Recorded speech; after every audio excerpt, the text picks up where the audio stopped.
EA. Face palm right now. President Frank Giblu, or whatever, I'm not going to even try to say that anymore. He says, I have not greenlit one game to be developed as a single-player experience, and that he says that all our games should include an online service. He says that, honestly, he doesn't mean he's abandoning single players, just nothing cannot be made unless we have some multiplayer component, be it a tie-in with Facebook, Twitter, or whatnot. Ay. And honestly, he's still saying, single player is still there, it's just no longer the focus and won't be in the future. I cannot, as a human being, like how this is going. As a gamer itself, it makes us feel like losers. And the reason why, they're looking at Call of Duty. They saw the amount of money a multiplayer game made, and they want to have some form of connectivity, and it is easier to add map packs to video games for expansions and not juggle around the resources to actually add content like Oblivion or Skyrim stuff. And it bothers me that EA is going this route, ignoring video games. This is the first step of destroying. This is making a simple product to shove down our throats. And I know that I'm not trying to be in your face, but honestly, this is a bad sign that forcing internet connectivity, forcing multiplayer in video games. This takes money away from the game, from the development studio. You're straining stuff all over the place. You're straining many things you have to do in the game, making the game, and you have to force that. You're splitting your focus, and this is something that shouldn't be done. If the game is meant to be single player, don't tack on something. It will just piss off people, and it won't get you extra money. It will not. And honestly, this is something that people, they have to get. They're looking at the short term. And yes, I know, probably even the long term, it will make more money by connecting all the internet connectivity, making you pay money and do all these things, but it does damage to the game. And I can guarantee you, most of those games won't be memorable, worth a darn. Honestly, I can guarantee you, and I can say this without a shadow of a doubt, not that you had fun playing with your friends, but what was the most memorable game you played?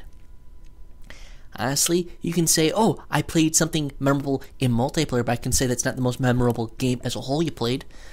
I'm thinking BioShock, Jade Empire, Fallout series, and even a couple of the new games that Dust Elysian Tales.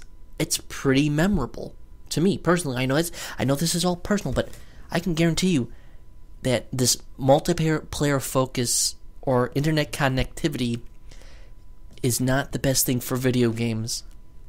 And many people that honestly they're not going to pay attention to this because this is not their cup of tea.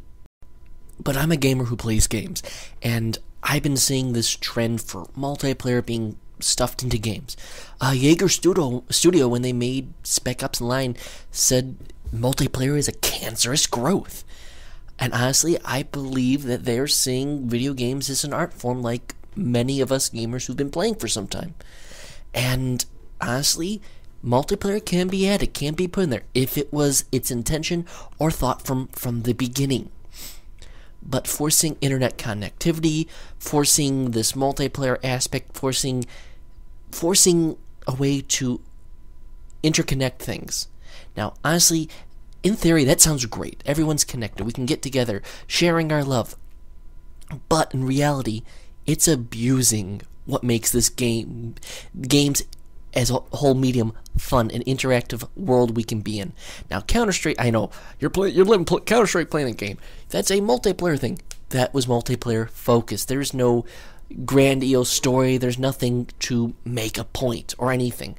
These games that, honestly, that many people love hold up as critical darlings. Hell, as true works of art as this medium is, these games are works of art. Look at it. There's no multiple. There's no story. There's a lot of artwork put in there, art design there, but not a art game. Not artsy whatsoever. And honestly, I wouldn't be demanding them to tack on a single player. Now, I'd say, hey, not bad to put a single player aspect on there, but it'd be more like a training mission run. Honestly, I can guarantee you, Call of Duty, you don't play for the single player story, the great grand story that is in Call of Duty. But I mean, honestly, Black Ops, honestly, people are going to love it anyway because it's the multiplayer they're looking for. Games like Skyrim, I don't think you'd be looking for story. Multiplayer in there. Now, it's a great idea in theory. Theory is always great, but you know what? Practice is what makes it practical. It makes it important. Because honestly, I played enough games. And you know what? Of all the games I remember, I don't remember 90% of the multiplayer games. I can look up on my most memorable game of this generation, a few memorable ones, Metro 2033, big strong one that popped in my head. Payday the Heist, not really so much, but I have a list in front of me so I can really remember these things. I don't remember that. Torchlight, not bad, but I barely remember it. Actually, Mini Ninjas, I remember them that a lot better. Dragon Age 2, not a little bit, but Half-Life. Everyone loves Half-Life. Everyone remembers Half-Life. Do you notice something? The most memorable games are single player. Deus Ex. Hell, that's what they're remembering is that a great story. Not even the best story. Honestly, someone may say, oh, what about Borderlands 2? That's memorable. No, you're not remembering, it's not memorable. You're remembering the fun times you're having with your buddies, not that it was a memorable game. There's these experiences, and the fun part is with your friends, not that it was an actual game mechanic or game things. Hell, I'm blanking out right on the top of it's on the tip of my tongue, but Alpha Protocol, memorable, one of the most memorable games that honestly I have to say is I always come back to.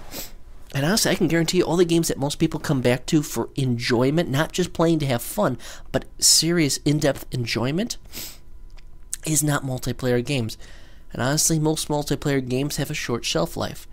Honestly, they can take metrics on how much you play the game. I can guarantee you that, Skyrim with its hundreds and hundreds of hours, I bet you people are still having more enjoyment out of that than any other thing that we have so far in the gaming industry. These single player games that are solely focused and tested to be for fun and have meaning and have purpose, I can guarantee people enjoy those games and last longer. Honestly, what about Blood Money? What about all these retro games people are playing on YouTube? It's not that it's the multiplayer that's the important part. It's the fact that they made a very great game that makes you a rich environment that you want to come back and see.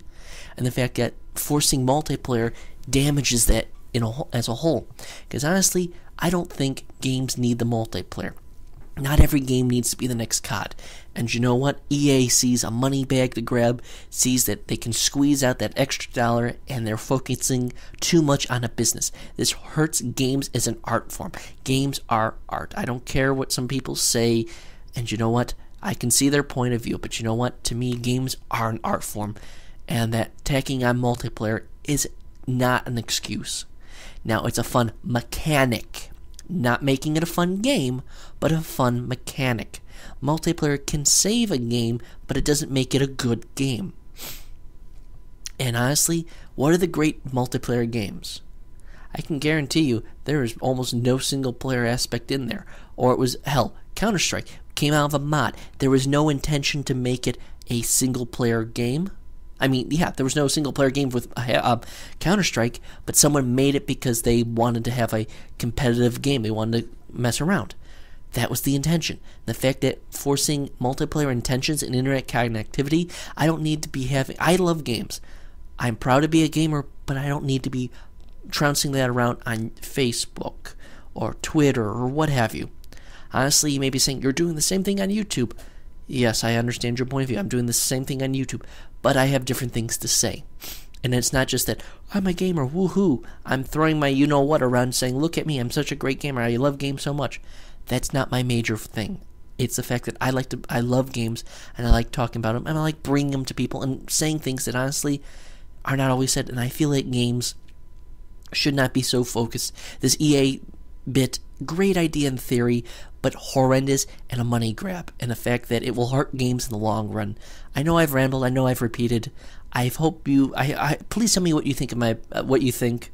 If EA's attempt to do this is an actual money grab or what have you, and if I'm just wrong in speaking out of my backside. I'd like to say thank you, everyone, and good night.